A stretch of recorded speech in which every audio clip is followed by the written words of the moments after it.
디모데후서 4장 16절부터 18절까지 말씀으로 나에게 힘을 주십니다. 나에게 힘을 주십니다. 이런 제목으로 말씀의 은혜를 나누고자 합니다.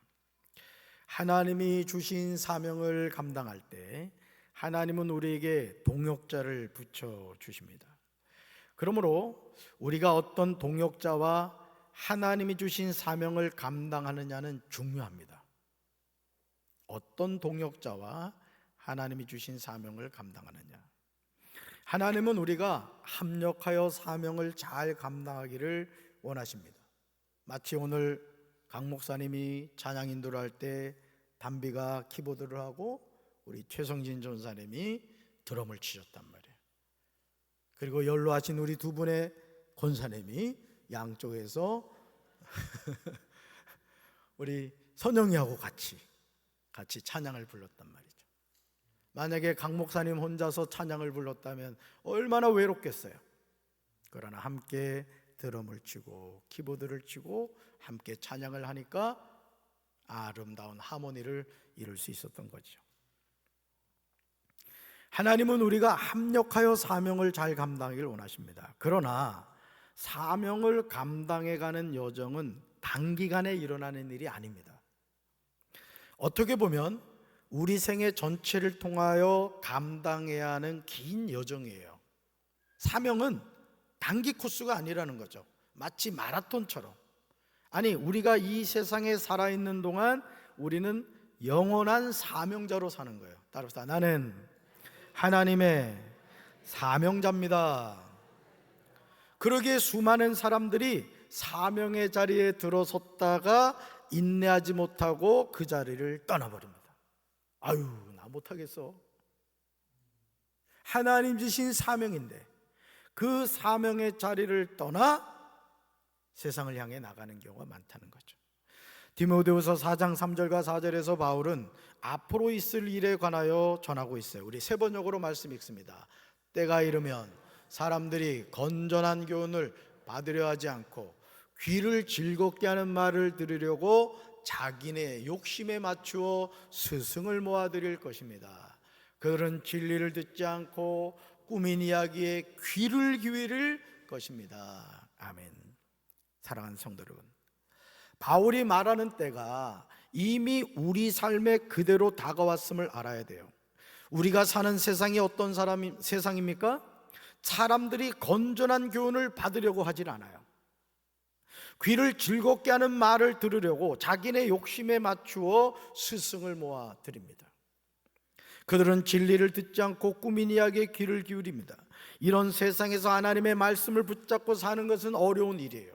여러분, 100명 가운데 98명이 오른쪽으로 가는데 2명이 왼쪽으로 간다는 게 쉽겠어요? 어렵겠어요? 어렵습니다.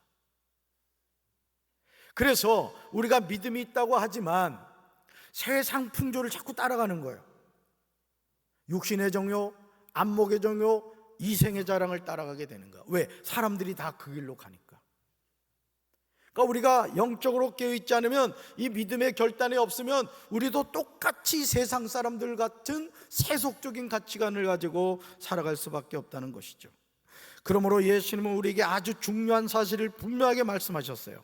우리 말씀 같이 읽습니다. 좁은 문으로 들어가라.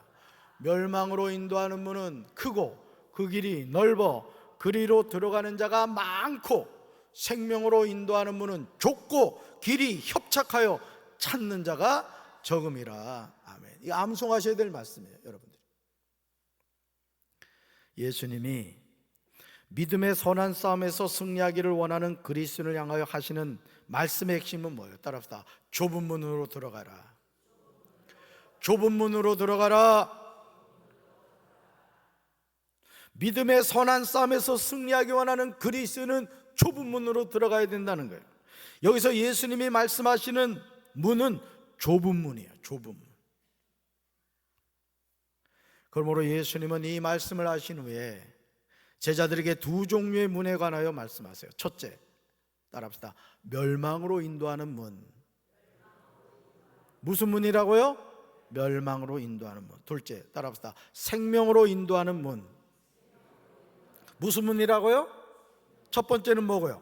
멸망으로 인도하는 문, 두 번째는 생명으로 인도하는 문이에요. 그런데 두 종류의 문의 특징이 있어요. 멸망으로 인도하는 문은 크고 그 길이 넓습니다. 자, 두 가지 특징 뭐라고요? 멸망으로 인도하는 문은 첫째, 크다. 그 다음, 넓다. 이 특징이 있어요. 그러나 생명으로 인도하는 문은 어떻다고 했어요? 좁고 길이 협착하다 이거예요. 협착하다.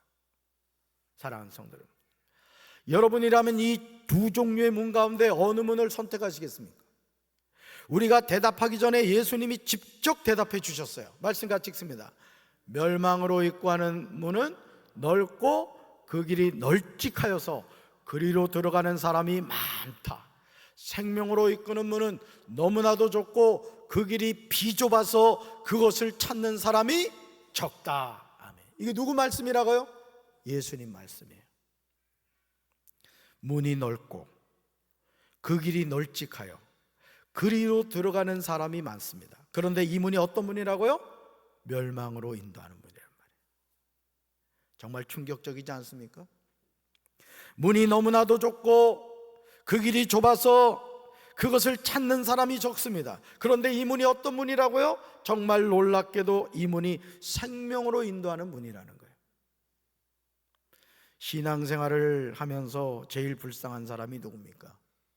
갈라디아서 3장 3절에서 이런 사람에 관하여, 이런 사람이 누구인가에 관하여 지체하지 않고 바울은 대답하고 있어요. 말씀 같이 읽습니다.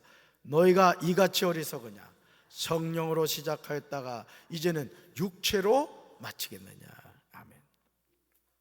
바울의 간절한 외침이 들려오지 않습니까? 여러분은 그렇게도 어리석습니까? 성령으로 시작하였다가 이제 와서는 육체로 끝마치려고 합니까? 바울이 이렇게 말한 이유는 그렇게도 어리석은 사람이 많다는 거예요. 실제로 성령으로 시작하였다가 육체로 끝마치는 일이 많이 있었기 때문이에요. 이 목회자들도 마찬가지예요. 목회 잘하다가 목회 말년에 이단으로 빠진다거나 이상하게 목회를 마무리하는 경우가 있어요. 여러분, 담임 목사를 위해 기도해 주시기 바랍니다. 끝까지 성령으로 시작해서 성령으로 마쳐야 돼요. 그리고 정말 하나님이 세우신 주의 종에게 리더십을 계승하고 담임 목사의 목회적 방침을 잘 이해해서 우리 교회를 잘 이끌어가는 후임자가 세워져요. 아멘이십니까? 보통요, 이 후임자 잘못 세워가지고 교회가 풍비박산 나는 교회가 많아요. 사실은 디모데후서 4장 10절에서 바울은 그런 사람들을 소개하고 있습니다. 정말 불명예스러운 이름들이에요. 우리는 이런 사람이 되지 않도록 영적으로 항상 깨어 있어야 될 줄로 믿습니다. 그렇지 않으면 우리 이름도 여기에 포함될 수 있어요. 말씀 같이 읽어볼까요? 대만은 이 세상을 너무 사랑하여 나를 버리고 데살로니가로 갔습니다. 그리스계는 갈라디아로 떠나고 디도도 달마디아로 가버렸습니다. 대만은요, 바울의 제자입니다. 바울이 누굽니까? 신약 성경을 13권이나 쓴 믿음의 거인이에요. 스승이 멋지지 않아요? 성령 충만한 하나님의 종이었고 다메섹으로 가던 길에 예수님을 만난 이후 인생의 가치관이 바뀌었어요. 여러분, 성경에 나오는 많은 인물들이 있지만 정말 인생이 극적으로 바뀐 사람 가운데 하나가 사도 바울이에요. 사울이 바울이 됐잖아요. 얼마나 완전히 변화됐든지 예수님 믿기 이전의 모든 것을 똥과 같이 여겼다고요. 똥과 같이. 여러분, 예수님 믿기 전에 여러분이 누려왔던 것 똥같이 여기셔요? 여전히 붙잡고 있죠. 우리 연약함이요. 근데 바울은 어떻게 했다고요? 배설물로 여겼어요. 그리고 오직 한 가지, 그리스도 안에서 발견되기를 소망했어요. 저는 저와 여러분이 그런 하나님의 자녀가 되기를 주님의 이름으로 축원합니다. 주님의 이름으로 축원합니다. 그는 부활하신 예수님을 다메섹으로 가는 길에서 만났습니다. 고린도서 12장 2절부터 4절에서 바울은요, 이렇게 고백하고 있어요. 같이 읽어볼까요? 14년 전에 셋째 하늘 삼층천을 다녀왔다. 와, 멋지지 않아요? 14년 전에 셋째 하늘 삼층천을 다녀왔다. 사도 바울의 고린도전서 12장 등에서 언급한 신비 체험의 장소로 세계의 하늘 또는 천국 내 세 단계의 영역을 의미합니다. 그런데 바울의 제자인 데마가 이 세상을 사랑하여 바울을 버리고 데살로니가로 갔습니다. 데마도 처음에는 바울의 신실한 동역자였습니다. 그러나 그는 말년에 세상을 사랑하여 바울이 2차로 옥에 갇혔을 때 바울 곁을 떠났어요. 그러니까 스승이 어려움을 당했을 때, 야, 이 사람 더 이상 소망이 없구나, 아마 실망했던 것 같아요. 그래서 바울을 떠나버린 거예요. 데마는 데살로니가 사람으로 추정되는데 세속적 이익을 추구하여 복음 사역을 중단하고 고향으로 돌아간 것으로 보입니다. 예수님이 십자가에 못 박으실 때 모든 제자가 예수님을 버리고 도망쳤음을 우리는 잊지 말아야 돼요. 바울은 자신의 마지막 서신인 디모데후서에서 자신의 제자들의 근황을 기록하고 있는데요, 너무 가슴이 아파요. 바울의 서신 가운데 디모데후서는 유흥과 같은 서신입니다. 바울이 제일 마지막 13권의 서신 가운데 마지막으로 쓴 서신이 뭐라고요? 디모데후서예요. 디모데후서. 데마는 데살로니가로, 그리스계는 갈라디아로, 디도는 달마디아로. 그런데 누가만 나와 함께 있느니라고 고백해요. 누가만 나와 함께 있다는 거예요. 사랑하는 성도 여러분, 바울이 얼마나 외로웠을까요? 아니, 얼마나 가슴이 아팠을까요? 자신이 그토록 사랑하고 기도와 말씀으로 양육하여 세운 제자들이 스승인 자신을 버리고 떠납니다. 이 세상을 사랑하여 바울을 버렸습니다. 그러나 이런 상황에서도 끝까지 바울의 동역자로 남는 사람들이 있었어요. 디모데서 4장 11절에서 누가와 마가, 12절에서 두기고, 13절에서 두로와 가보의 집이 나옵니다. 그러나 바울에게 해를 많이 입힌 사람도 나와요. 바로 구리 세공업자 알렉산더예요. 바울은 이렇게 분명히 전하죠. 같이 읽어볼까요? 주께서 그 행한 대로 그에게 갚으시리니 너도 그를 주의하라. 그가 우리 말을 심히 대적하였다. 누가요? 구리 세공업자 알렉산더가 그랬다는 거예요. 알렉산더. 하나님의 종이 기억하는 사람이 된다는 것은 정말 소중한 거예요. 따라합시다. 하나님의 종이 기억하는 사람이 됩시다. 좌우에 계신 분들과 인사합시다. 하나님의 종이 기억하는 사람이 됩시다. 그런데요, 이 기억하는 것도 하나님의 종이 기억할 때 어떻게 기억하느냐가 또 중요한 거예요. 읽어볼까요? 바울의 동역자가 되어준 사람이 되느냐, 아니면 바울을 대적하는 사람이 되느냐, 이 문제예요. 이 문제. 주의 종이 기억하는데 동역자로 기억이 되느냐, 대적하는 사람으로 기억이 되느냐, 이게 문제라는 거죠. 같은 시대에 살았지만 누가, 마가, 두기고, 두로와 가보의 집은 바울의 동역자가 되었어요. 그러나 구리 세공업자 알렉산더는 바울에게 해를 많이 입힌 사람이 되었습니다. 하나님이 세우신 종에 충성된 일꾼이 되기를 주님의 이름으로 축원합니다. 아멘. 디모데서 4장 16절에서 바울은 서신을 마무리하면서 솔직하게 고백해요. 우리말 성경을 읽어볼까요? 내가 처음 변론할 때 아무도 내 곁에 있지 않았고 모두 나를 남겨두고 떠나갔다. 나는 그들에게 허물이 돌아가지 않기를 바란다. 아멘. 성역 30년 목회하면서 저는 바울의 심정이 느껴집니다. 담임 목사라고 해서 온전한 사람이 아니에요. 김영심 사모한테 물어봐요. 박재진이라는 인간이 어떤 인간인가를 속속들이 알고 있어요. 혹여나 여러분들이 절대 하지 말아야 될 말씀은, 사모님, 목사님과 결혼해서 얼마나 행복해요. 그러면 속으로 이런 얘기를 할 겁니다. 네가 살아봐라.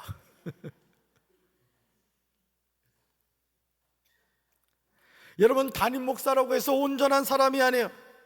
허물이 있고 약점이 있습니다. 그런데 그런 모습을 보고 어떤 사람들은 내가 담임 목사님의 약점을 덮어드려야겠다고 말하는 분들이 있어요. 그런데 어떤 사람들은 있지도 않은 거짓말을 만들어서 혼란스럽게 만듭니다. 박재진이 좋은 줄 알았는데 지내 보니까 아니야. 홍성에서 제가 말씀드렸죠? 리모델링 하고 났더니 장로들이 거짓말을 만들어가지고 성도들한테 퍼뜨리는 거야. 뭐라고 퍼뜨리느냐, 5억 5천 리모델링을 했는데, 이게 내 뼛속 깊이 한이 맺혀서 얘기를 하는 거야.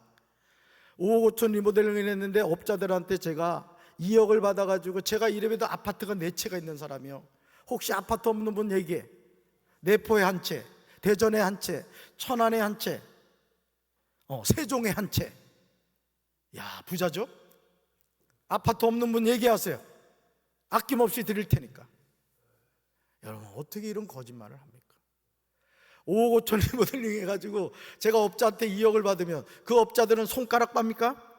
손가락 빨아요? 놀라운 건 뭔지 아세요? 성도들은 그 거짓말을 믿더라니까. 와, 나는 거기 충격받았어. 제가 홍성제일교회 부임해서 1년 만에 성대가 망가졌어요. 그냥 그 교회가 푹 묵어가지고 말이죠, 영적으로 완전히 죽어 있더라고.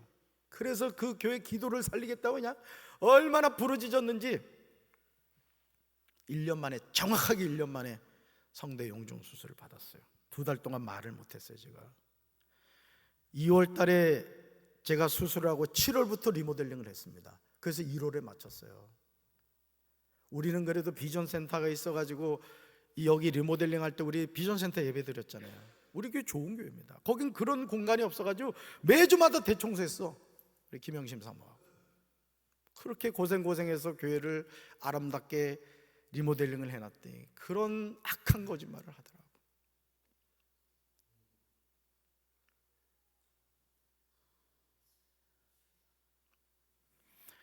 저는요, 여러분들이 담임 목사의 약점을 덮어주는 성도들이 되길 바라요. 우리 강 목사님도 봐봐, 약점 엄청 많은 게 많아. 내가 1년을 같이 해보니까 참모가 보통 약점이 많은 게 아니에요. 그지? 우리끼리 얘기하니? 최성진이도 잘생긴 것 같죠? 아이고, 겪어봐요. 안 그래. 시온이 지금 방송실에 있는데 시온이도 마찬가지, 우리 박인혜도 마찬가지예요. 박인혜도. 그렇지만 약점이 보일 때 그 약점을요 덮어주시라고요. 이렇게. 보여 안 보여? 근데 어떤 사람들은 없는 말을 만들어가지고 그랬다 카더라 하면서 막 그러면 안 돼요. 교회가 소란스러워지죠. 사랑하는 성도 여러분, 여러분은 어떤 성도들이 되기를 원하십니까? 아주 중요한 질문이에요. 바울이 내가 처음 나를 변론할 때 내 편에 서서 나를 도와준 사람은 한 사람도 없었다는 말이 아프게 들리지 않습니까? 모두가 나를 버리고 떠났다는 말이 충격적이지 않습니까? 그러나 바울은 그들에게 헌물이 돌아가지 않기를 빈 거예요. 그러므로 양은 양이고 목자는 목자입니다. 결국 하나님의 종에게 끝까지 힘이 되어주는 것은 목자가 돌보는 양이 아닌 거예요. 디모데후서 4장 17절에서 이 사실을 고백합니다. 우리 현대인의 성경으로 읽습니다. 주님은 내 곁에 서서 나에게 힘을 주셨습니다. 그것은 나를 통해 전도의 말씀이 널리 전파되어 모든 이방인들이 그것을 듣도록 하기 위한 것입니다. 그래서 내가 사자 입에서 구출되었습니다. 바울이 위기 가운데 있을 때 바울과 함께한 사람이 하나도 없었지만 주님은 바울 곁에 서서 바울에게 힘을 주셨어요. 저도 홍성에서 그런 어려움을 겪을 때 2가지 선택이 있었어요. 첫째, 장로들 비위 맞추면서 목회하는 방법이 있었어요. 2번째, 내가 정말 목회를 할 수 있는 교회를 찾아가는 방법이 있었어요. 고민 많이 했어요. 홍성제일은 제가 여기 오기 전에 13억 5천 결산을 받습니다. 우리 교회 6억 3천 결산 받았어요. 제가 왔을 때 강경제일 결산이 6억 3천이었다고요. 반도 되질 않았어요. 거기는 작년이 주일날 많이 모일 때 730명까지 모였어요. 작년만. 지역 10만이 넘었어요. 강경 읍내가 5만이 넘었어요. 비교가 안 되잖아요. 강경은 지금 7천 명도 깨졌다고요. 그러면 왜 제가 이 교회로 왔느냐? 목회를 하려고 온 거예요. 그러니까 열매가 있어요, 없어요? 열매가 있는 거예요. 왜? 담임 목사가 목회를 하려고 하니까 하나님이 기적을 보여주시고 하나님이 역사하시는 거예요. 여러분들이 담임 목사와 교역자의 동역자가 되어주시면 우리 교회는 하나님의 역사를 써갈 수밖에 없는 겁니다, 여러분. 아멘이십니까? 왜냐하면 바울을 통해 전도의 말씀이 널리 전파되기를 원하신 거예요. 따라합시다. 사명이 있기에 하나님이 붙잡아 주신 것입니다. 그래서 저는 우리 교역자들한테 늘 하는 말이 있어요. 무슨 말을 하느냐? 목회에 있어서 열정을 가지라는 거예요. 열정을. 오늘도 12월 달에 부임할 전도사한테 제가 문자로 그런 문자를 보냈어요. 강경제일교회가 스쳐가는 교회가 되지 말아라. 목회계획 세워서 저한테 보고하라 그랬어요. 여러분, 우리가 하나님을 섬김에 있어서 하나님이 우리에게 주신 사명이 있어요. 그 사명을 최선을 다해서 감당하면 하나님이 다음 단계로 옮기시는 거예요. 그래서 저는 우리 강 목사님한테도 그런 얘기를 했고, 우리 부교육자들한테 제가 계속 했던 말이 있어요. 계속 축복하는 게 있어요. 그게 뭐냐? 청빙되어가는 목사가 되라 이거예요. 저는 그렇게 됐습니다. 지하 7년, 부목사 16년, 그리고 저는 청빙되었어요. 돈 한 푼 주지 않고 하나님이 목회기를 열어주셨어요. 여러분, 홍성제일교회 제가 담임 목사로 간다는 건요, 이건 말이 되지 않는 거예요.